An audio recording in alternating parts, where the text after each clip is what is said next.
Fast Swag's agenda is all about fucking up the patriarchy, one Caucasian space at a time. And we're not just there for your salt and pepper spices to like fit in your claims of diversity. Oh look, a Pacific Islander is gonna do a hula.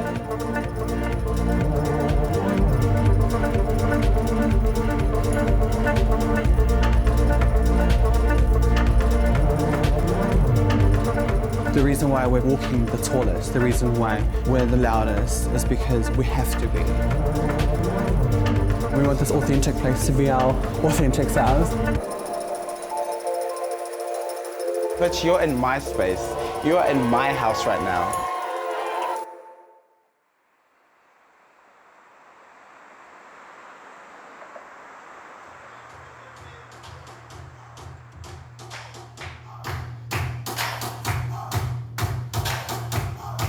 What we're doing today is just having a little bit of rehearsal, cleaning up several movements, letting our music and our light technician just get familiar with the transitions.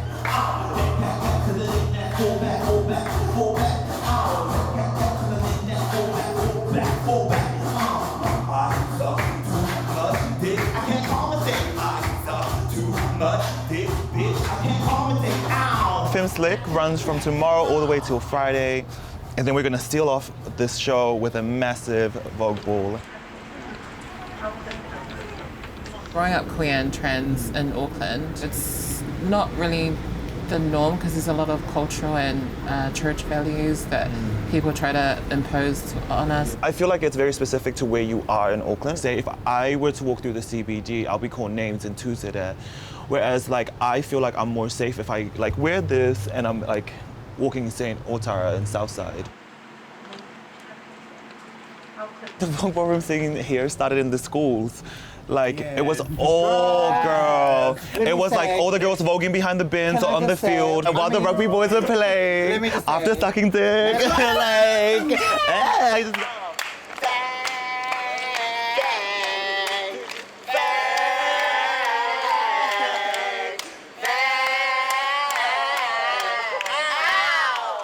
Everyone's like, oh, voguing, stereotype Madonna.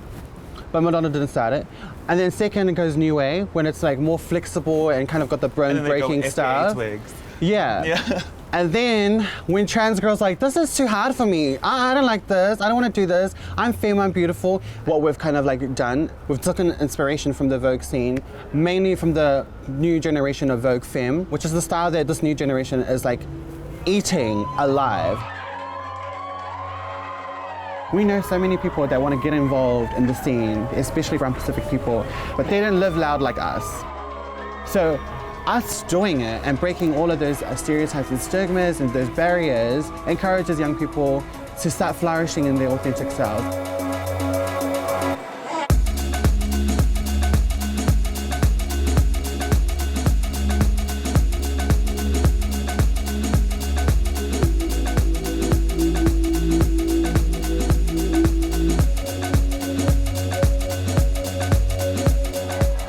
The ballroom scene through America scenes. I never thought it would exist in New Zealand, especially in the Polynesian community, because it's just so conservative.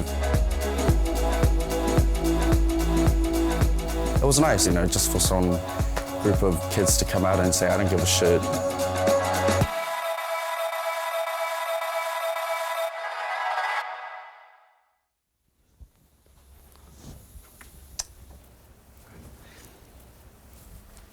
I need to brush it up, but you know, it's something, it works, it's bright, it won't ever fall off if I'm like jumping all over the place, you know. I can just do a bit of this in it, you know. I have more outfits, I just can't find it because my sister said that she moved all my stuff to my room. Kat, did you take that white thingy? Really?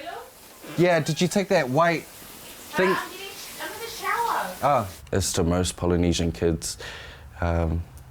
Being gay, you're most likely to be disowned, or family will convince you that you're not gay. Because my mum and dad are from the old generation, especially with Samoans, they still have that mindset that it's wrong. But she sort of came to terms with it.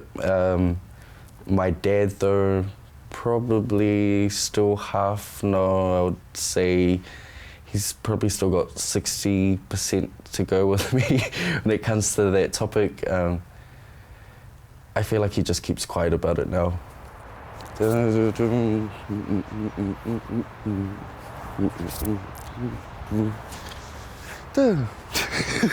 Vogue is just a way of life, it's just who you are.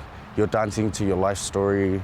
And for me, being raised in South Auckland, I would consider myself banji cunt when I vogue. Banji cunt to me is someone that's raised in the hood, and they vogue hood, and they've got a really bad attitude. Like, pass me the blunt, I'll smoke it, and then I'll do a dip. Vogue dance in general, it has an attitude, and that attitude was just so me. It was just the whole, bitch, I'm here, bitch, I'm queer, and I'm not going anywhere.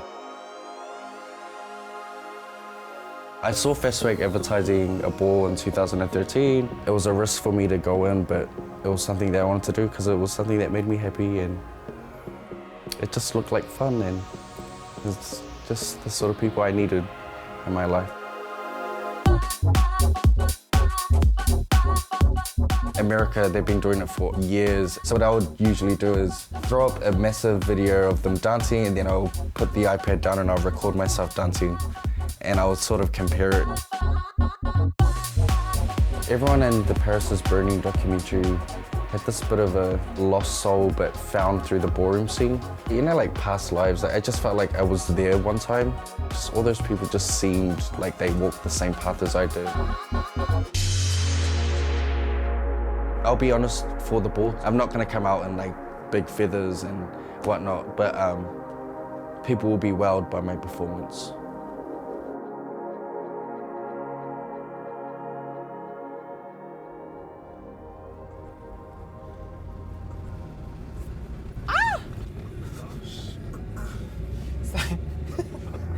Oh my god, I'm a good driver, I promise. So I was born and raised in Mangere, and I usually like when people ask me, not like Pacific Islanders, because they'll be like, "You are dickheads," but like say, you know, different cultures. They ask me, "Where are you from?" Like, "Where do you stay?" I'm like, "Monterey." I mean, "Where's that?" "South." Do you know where the airport is? Mangere. Monterey. Get it right. The majority of the people that stay in South Auckland, or the population, would mostly be Pacific Islanders. It's always on the news for bad stuff, so like bad publicity. So they always say, "Oh, there was a man murdered out in South Auckland," or "There was a robbery out in South Auckland," and so and so. So if they say South Auckland, it immediately feel like, "Ooh, let's not go there." Hi, can I just get one just acrylic to fix this nail and glitter polish on top of it? 25 for polish and just $6 for your one nail. That's fine. It should be okay? Yeah. Thank you. All in all, it takes about 2 hours to probably get ready. About an hour and a half if you're rushing. You need those lashes. Yes, girl, you need those lashes. Being in an all-boys school was hideous.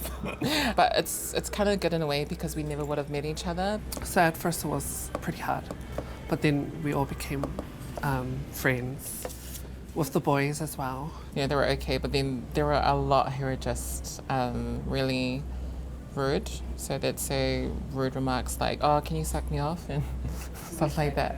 Yeah, the teachers would say stuff like, "You're not allowed to wear makeup at this school, you know, it's an all-boys school, you can confuse the public." I still did it anyway, I didn't care, I was a rebel. So we all just used thin Lizzies. So we looked like pumpkins. Yeah, we looked like, we didn't know how to do makeup properly back then. Pump the beat.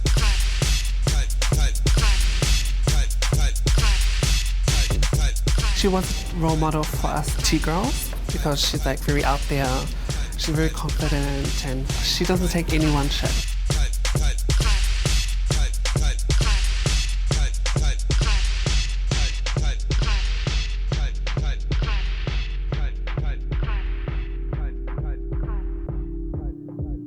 I met Fastwag through Moilanga, who is the mother of the House of Coven. They welcomed me with open arms and everything, and yeah. Before meeting Fastwag, I wasn't really comfortable with who I was at the time. I'd like to introduce you to my mother, Sharon. Hi. Growing up Māori was very, in suburbia, it was very normal. Very much mainstream in our household, yeah. Growing up with four sisters, Be honest. really challenging at first, but I became like the best sister in the family. Yeah. And yeah, I have a lot of thanks to give to them for that. My experience of high school, it was not the most comfortable environment to be in. I would go to the library, read a book during lunchtime and all that, or I would just walk the upstairs level 2 by myself. Seen a couple of his shows, and I'm just blown away. Seeing him come out of his shell because he was shy growing up, and because I left school before him and I didn't know what he was going through at school. When he did the whole getting bullied show, I just couldn't stand. Like, I wish I was there to finish school and see him go through that, because I would have had his back throughout the school days he was there. I think with religion, I don't really want to learn anything from any religion because it doesn't cater to me as a human being. I will respect religion as who it is, but I wouldn't follow it because it's just not. No. I'm not just going to listen to a book that explains this and that, and Yeah. It's very, very sensitive topic when it comes to religion and his. I'll be constructive about it. Yeah, constructive, but yeah. So I hope one day that he, did you have have another outlook on it, or just, For the Vogue ball tomorrow, I'm going for that schoolgirl type. I've got this really, really tight woman's size shirt. Growing up, I had a lot of insecurities with body weight and all that stuff. The first Vogue ball, I was all covered up, didn't want to show anything because I was too insecure. The whole thing with being in the Vogue scene really tackled that issue. Right now, I'm really comfortable with my sexuality. I'm more than comfortable.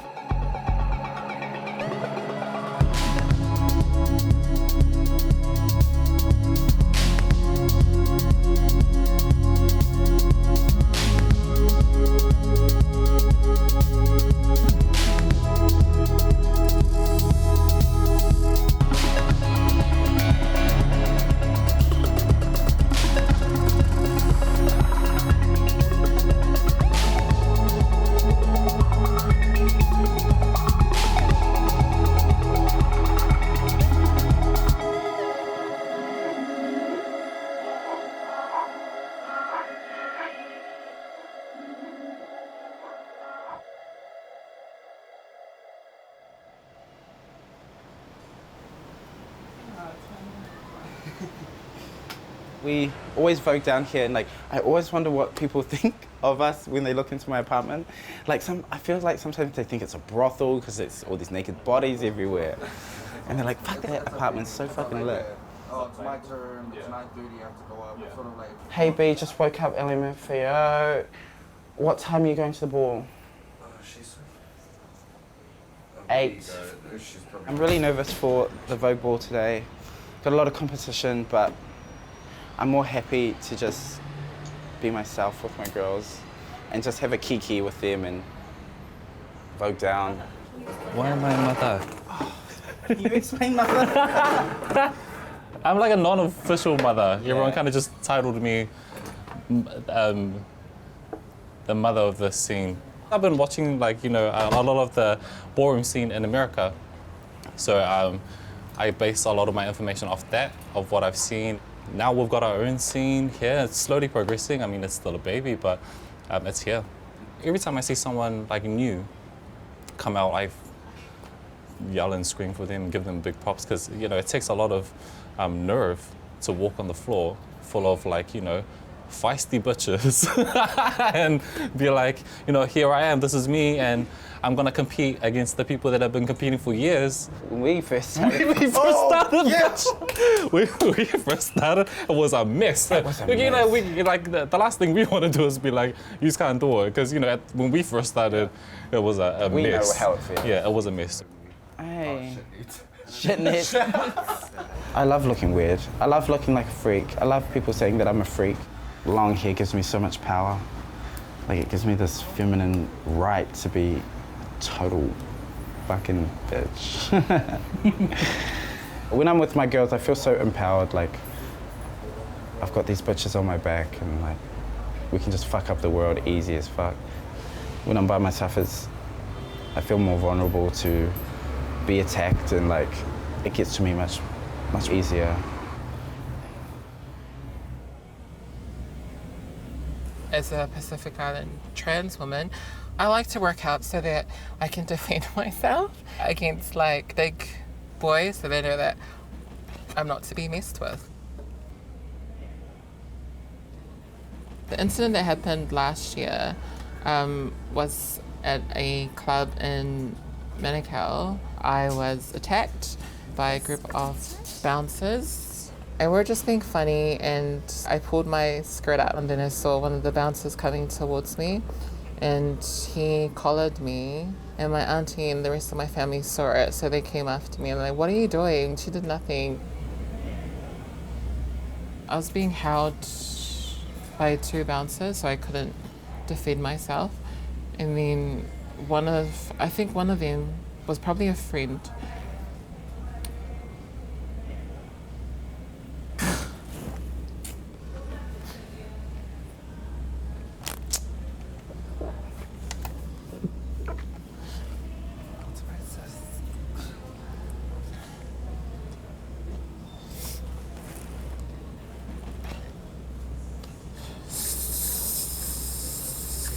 So one of them, can you say it? They were holding one arm each, holding her back, while the third bouncer was going at her. She ended up in hospital for that, yeah. I felt like I couldn't be myself anymore. But then I had these girls support me throughout, and the rest of the Fastway girls, they were just like, you know, so-and-so, you're a strong person, you can do this. So now I'm just, I don't take shit from anyone.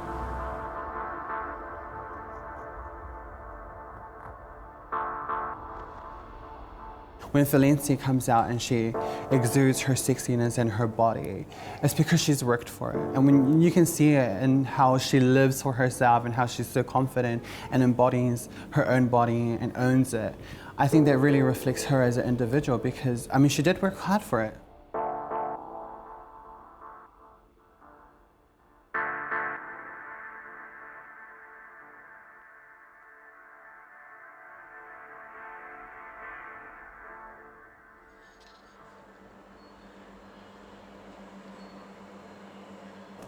Welcome to our youth space. So we're OMYG, Otahu Mango Youth Group. I've been one of the founding members since 2014. We've just been granted this beautiful space by our local board. Just to create some good incentives, initiatives, programs. As you can see, we're trying to get this ball rolling because our opening is next week. Here, we'll be doing fitness, we could do Vogue classes. We need a place where we feel like we're not judged, and we want this authentic place to be our authentic selves. Mom! Oh, hi, sweetie. This is my mom. Hi, everybody. She's like an awesome mother figure to most of our girls in our community. As a mom, you do what moms do, is love your kids, and regardless of who they want to become. Sometimes not being accepted by your own parents for the fact that you're different, or you decide to choose a different path than what they wanted for you. And it's really depressing too, and it's sad. And so I guess I play that role that all young people need. It's like a mother perspective. It's like lots of young people, they want to know, like, oh, what would my mum think if I wanted to wear a dress for the first time or that? And she wants to be involved, she wants to help.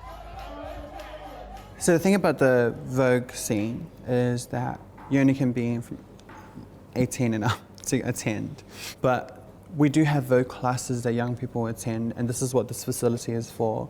And it's just to build them, their strengths and their skills and their confidence, so that when they are 18, they can come in and give us oldies a taste of their medicine, which is going to be really, really great. I was the first trans girl in my school to date a guy very publicly, and I already knew the barriers of like what could happen or like the discrimination that could come after it. And like I did get like beaten up sometimes now and then.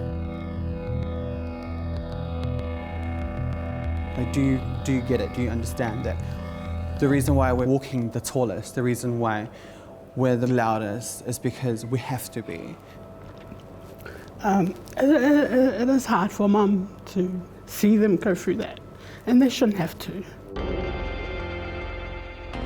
So the Vogue board does give them that space that they need.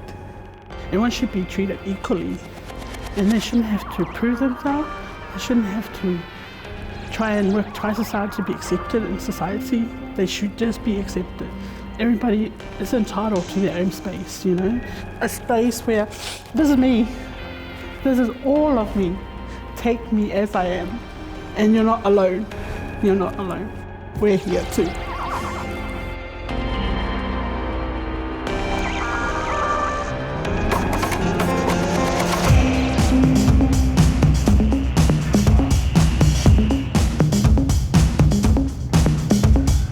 They'll be judging the 5 categories that we have tonight, which are sex siren, hand performance, runway, soft and cunt, and dramatics.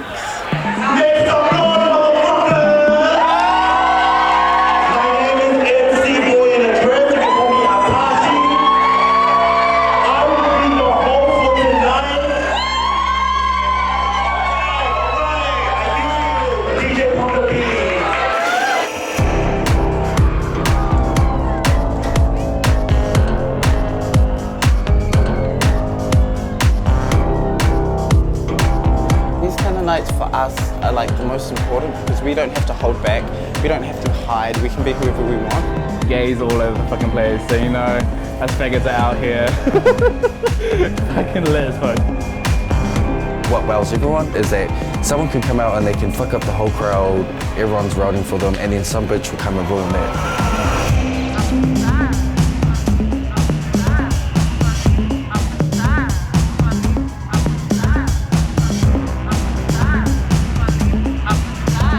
Police officer. It's not really a traditional police outfit.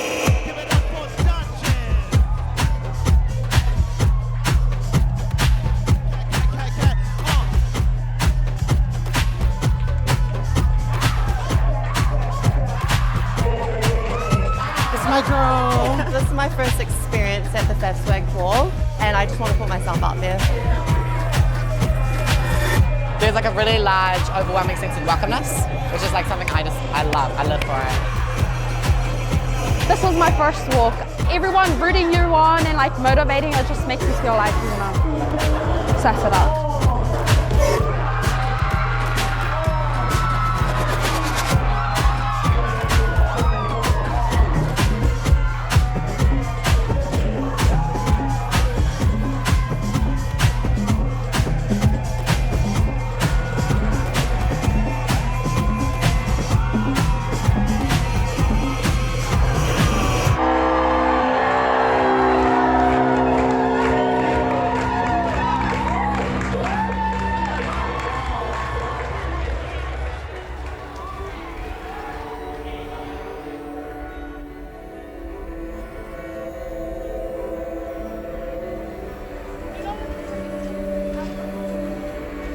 So we're at Mangere Market. It's like the center of like Pacific Island people. It's not the safest environment for a Pacific trans person or Papafinge, but like it is home. When we find the strength to maneuver our bodies into places that we deserve to be and like create that visibility, it strengthens our identities and our stance. Just being here and claiming like this is our ground as well.